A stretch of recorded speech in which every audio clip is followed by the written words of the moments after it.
Hello, hello. New patch preview has been released. We got 2 new units and 1 eagle. So before we start the initial review, I just want to say that from now on I won't be using Crit1 for most of the information. I'll be using Dustloop. This is a site set up by someone in the Discord, and it has most of the information, I think, pretty accurate. I noticed they fixed like some stuff that Crit1 got wrong, like 4th Match Flame. 4th Match Flame has a... I believe someone pointed out that I said the base power was too high because apparently they took the offense level instead. So actually his base power is 12 and his modifier is 8, making this eagle not exactly super amazing, but it is AoE. So yeah. Okay, so things like that have been fixed in this website, so I'll be using this one for a while. So let's get into the initial thoughts. So let's look at Honglu first.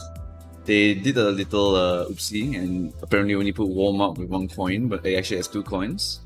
So having triple blunt, okay, similar to all the Liu Section guns, and then having 2 coins on each, so that's pretty okay normally, as long as these coins aren't like +1 or plus.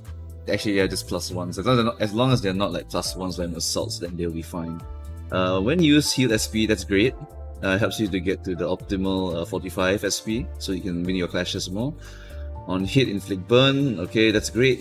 Things that it's not like Liu Gregor's where you need to roll on heads for the burn, but this one is on hit. We don't know the exact number, so I will do a final review when it comes out, but I'm just looking at the initial kits first. So inflict burn, if target already has burn, inflict more, okay, sure. We don't know numbers again. And then lastly, we got inflict more burn count, and inflict even more when the user's SP is above a certain amount. So that is our second burn count character. That'll be quite interesting when we finally get the whole Liu gang together. If his burn count is pretty easy to get, then he will be as important to burn teams as Massault is. And you probably just run them all together anyway, they're all burners.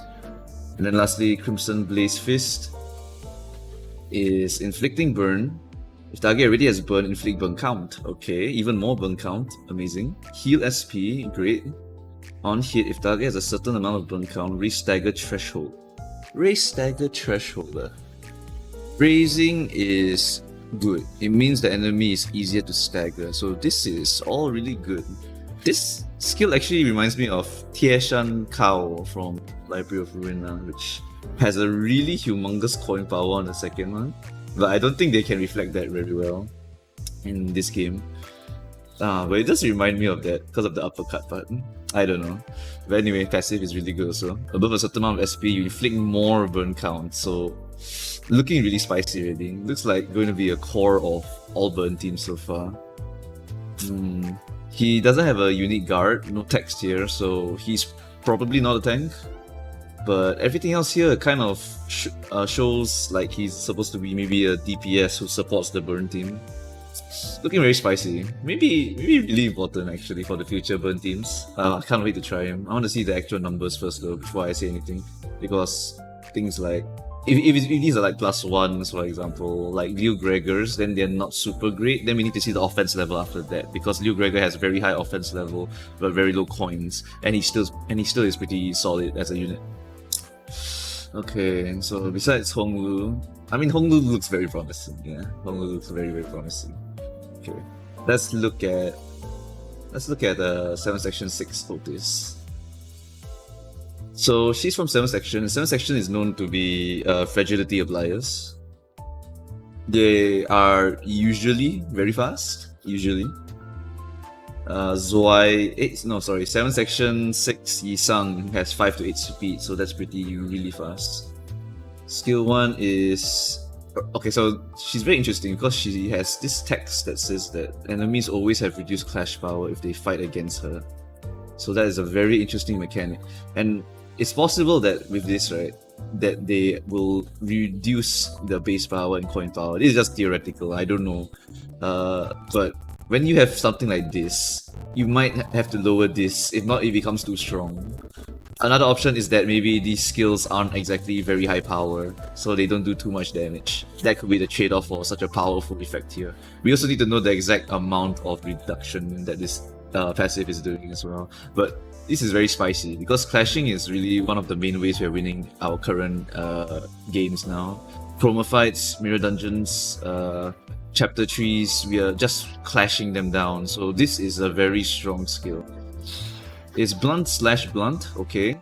So Ryoshu is slash, I think Yisang is pierce, and then she is a blunt applier, but she does not have blunt frag. Instead, she has weakness analyze. I'll get to that later. Okay, predictive analyst is 1, so we need to see the range, but with this passive, it could be very good. Inflict paralyze next turn is great, as I mentioned in the previous videos. Paralyze next turn means that you'll be able to benefit from paralyze rather than needing the character to go first, and then you can benefit from the paralyze. Then we got field command, 2 coins, okay. In a clash, the opponent has reduced, yep. And now look at that, we got rupture count and defense level down next turn. That right there is pretty good, actually. We need to see the rupture count amounts first to generally see how good it is. If it's just 2, then actually it's not super amazing because Ishmael already applies 2. So if she's hitting this, right, she's not actually adding to the rupture. She's just kind of like +1ing it. Because when she hits, she also minuses 1 from the rupture. So this is a +1 to the rupture. Yeah, we need to see the count before I can say anything about this one. But defense level down actually looks very interesting because it's next turn, so you actually get the full benefits of defense level down because you'll be attacking on the turn where you get defense level down. And then you'll be, if you'll be getting the additional damage dealt because of the calculation, how it works.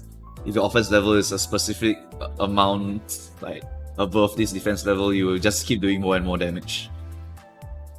Exploit the Gap is a 3-coiner, looking really spicy. Also, I noticed that all elements here actually support Legend Domain spam really well. It gives a lot of gluttony here, so it could be interesting. And then also here, Exploit the Gap. Reduce Clash Power, great. 3 coins, looking spicy. On hit, inflicts offense level down. Okay, that's somewhat nice. We need to see the numbers again. On hit, deal bonus / damage proportional to damage dealt. Okay, that's fine. And then inflict weakness analyze next turn. So weakness analyze is reduces a random endured or normal resistance by adding a 0.2 multiplier to it. So it should be becoming like 1.2. So from if it's normal is 1, right? Then it's 1.2 for 1 turn.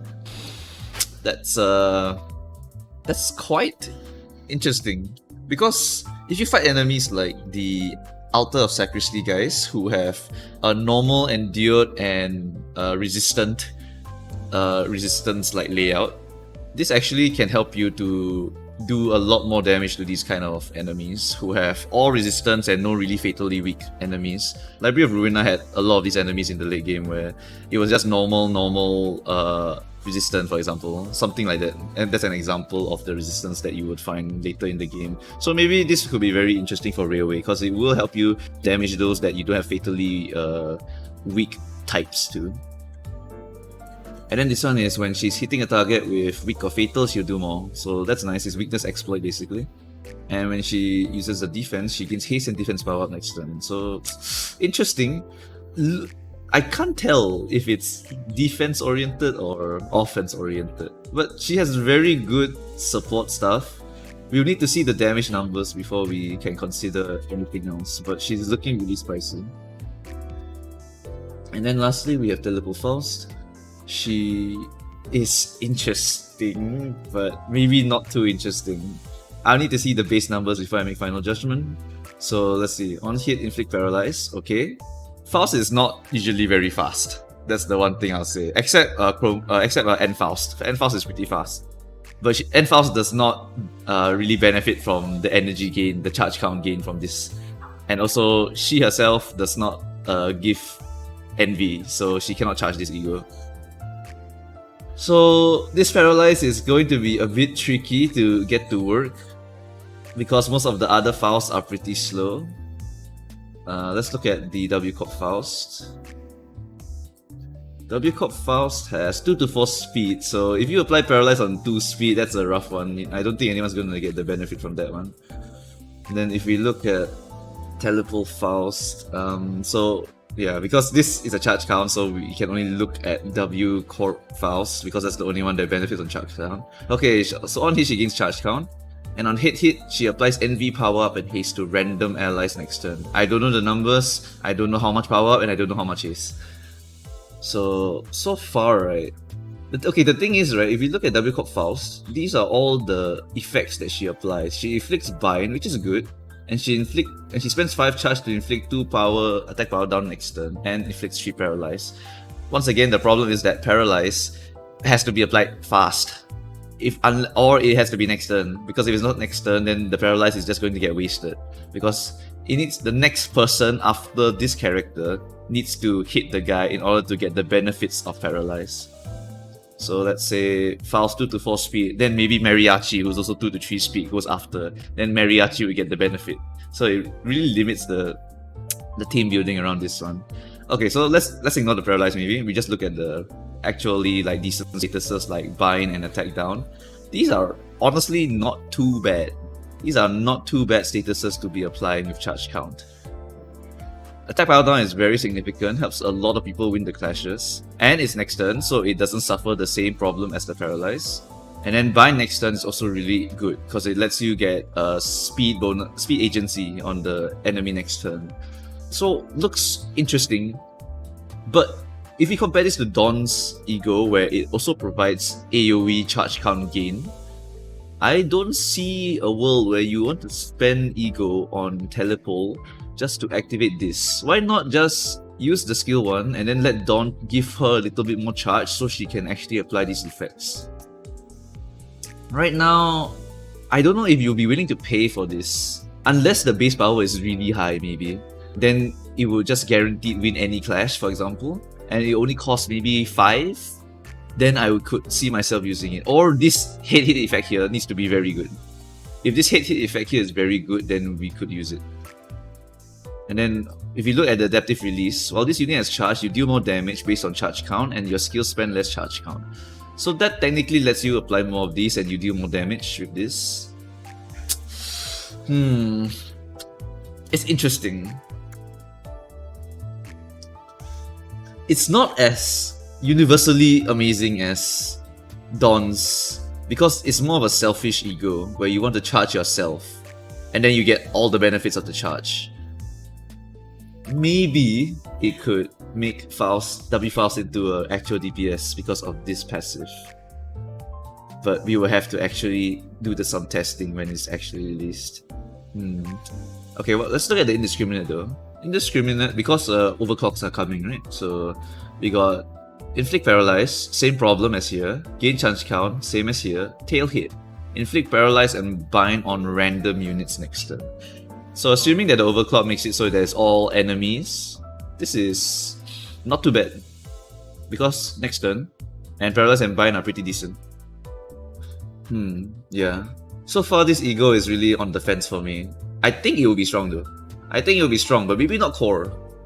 That's my initial impression on this ego. I'll do the final one when all of the stats are out. But yeah, I think that's my initial thoughts for these guys right now.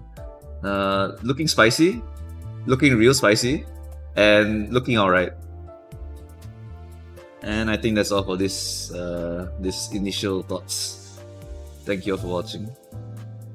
Nothing much else to say.